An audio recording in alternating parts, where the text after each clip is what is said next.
다음에 여러분들 가로 3번에서 여러분들한테 또 얘기할 게 뭐냐. 과연 정의롭지 못했을 때, 정의롭지 못한 사회제도를 우리는 불공정한 사회제도라고 합니다. 불공정한 사회제도. 불공정한 사회제도.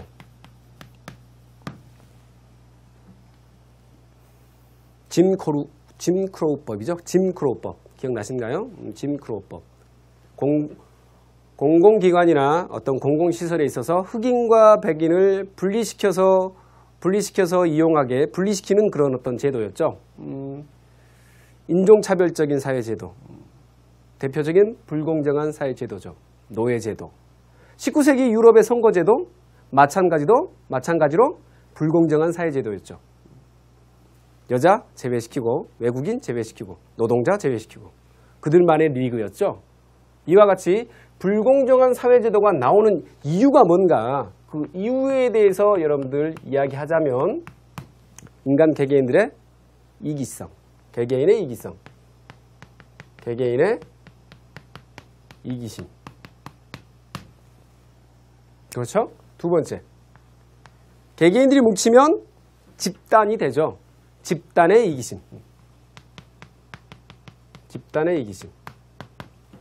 그래서 개개인의 이기심, 집단의 이기심으로 인하여서 특정 소수 혹은 특정 집단에 유리한 사회제도라면 그 사회제도는 공정하지 못한 불공정한 사회제도겠죠. 불공정한 사회제도. 그래서 여러분들 개개의 이기심과 집단의 이기심으로 인하여서 특정 소수 및 특정 집단에 유리한 사회제도가 되는 것이죠. 특정 소수나 특정 집단에 유리한 사회제도는 불공정한 사회제도다. 그래서 여러분들 이 집단의 이기심에서 좀 더 교과서에서 구체적으로 설명이 됩니다. 구체적으로요. 집단의 이기심. 여기에서 사상가 한 명이 등장합니다. 그 한 명이 바로 라인홀트 니부어입니다. 이단원에서 시험을 낸다면 고교 내신 시험에서 니부어를 낼 가능성이 아주 높을 것 같아요. 뭐라고요? 아주 높다. 그래서 선생님이 니부어에 대해서 섬세하게 한번 따지면서 한번 여러분들한테 설명을 해보겠습니다. 라인홀트 니부어입니다. 니부어입니다. 니부어의 대표적인 저서가 뭐냐? 니부어의 대표적인 저서가 있습니다. 니부어의 대표적인 저서. 이것은 여러분들이 암기를 하셔야 돼요. 니부어의 대표적 저서는 도덕적, 뭐라고요? 도덕적 인간과 비도덕적 사회. 비도덕적 사회. 도덕적 인간과 비도덕적 사회라는 제목의 대표적인 저서를 씁니다. 책을 쓰죠. 이 말의 뜻은요. 개개인들이 아무리 선할지언정 어떤 집단에 소속되면서 개개인들의 선한 것이 드러난 게 아니고 오히려 집단의 이기성에 휩쓸릴 가능성이 높다라는 겁니다. 여러분 그러지 않나요? 예를 들어 선생님 되게 착해요. 착하게 보여 아닌가요? 자, 착해요. 선생님 착하고 선생님 반 학생들도 다 착해. 가령 다 착해요. 다 착하고 이기심이 없고 다 착한데 도덕성도 아주 뛰어나고 그런데 체육대회에서 다른 반과 축구 시합을 하는 거야. 축구 시합을 하는데 객관성이 떨어져요. 선생님도 그래요. 객관성이 떨어져서 우리 반이 분명 우리 반 학생이 반칙을 했음에도 불구하고 그건 몸싸움의 일부다. 아, 심판 왜 이렇게 오판을 하냐 라고 오히려 체육선생님한테 따지게 돼요. 이런 나의 모습을 보면서 니부어의 말이 참 맞구나 라는 생각을 해요. 집단에 들어가면서 그 집단의 이기심에 나도 모르게 나의 도덕성은 묻혀버리고 그 집단의 이기심에 편승할 가능성이 높아져요. 여러분들 가족도 마찬가지죠. 가족들은 다 착하다고 하는데 옆집 아파트 어떤 아버지하고 아빠하고 어떤 다툼이 일어났을 때 우리 가족 편을 들 가능성이 더 높죠. 객관성을 잃어버릴 가능성이 더 높아져요. 이와 같이 니부어는 우리 인간이라고 하는 것은 어쩔 수가 없다. 개개인들은 도덕적이나 이 개개인들이 집단에 소속될 때 그 도덕성은 묻혀버리고 집단의 이기성에 편승할 가능성이 훨씬 높아진다. 그래서 니부어는요,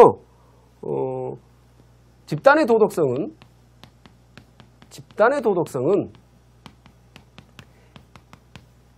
개인의 도덕성보다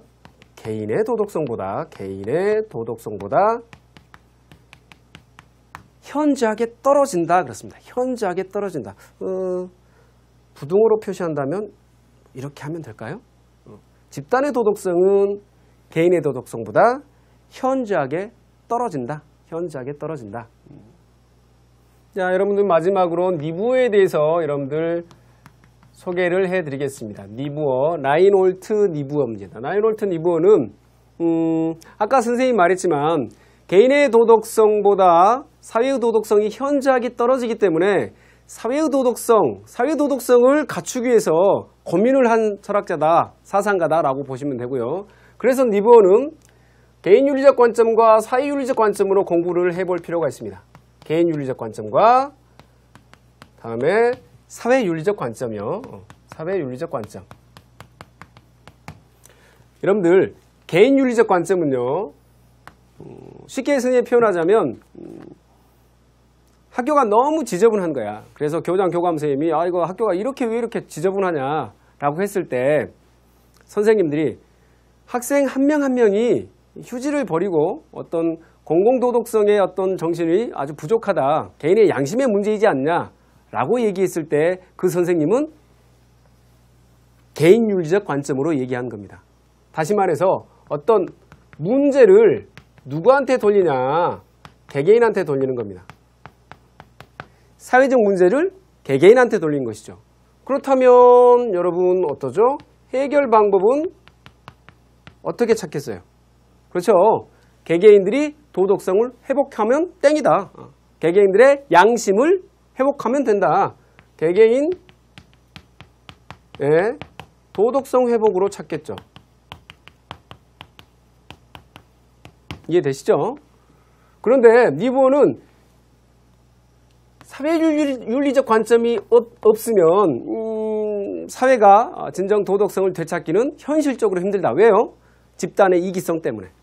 그래서 사회 제도적 측면에서 어떤 이야기를 해야 된다. 그래서 사회윤리적 관점은 뭐냐? 개인윤리적 관점은 당연하고요. 개개인의 도덕성, 이건 당연하고, 여기에 어떻게 해결 방안을 제시하냐? 사회 제도적 측면을 얘기합니다. 사회 제도. 그래서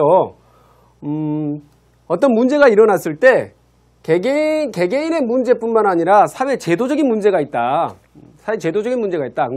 그러니까 예를 들어서 선생님이 학생 개개인의 휴지를 버리는 문제도 있지만 휴지를 버리지 못하게 어떤 학교에서 규칙을 만들어야 된다.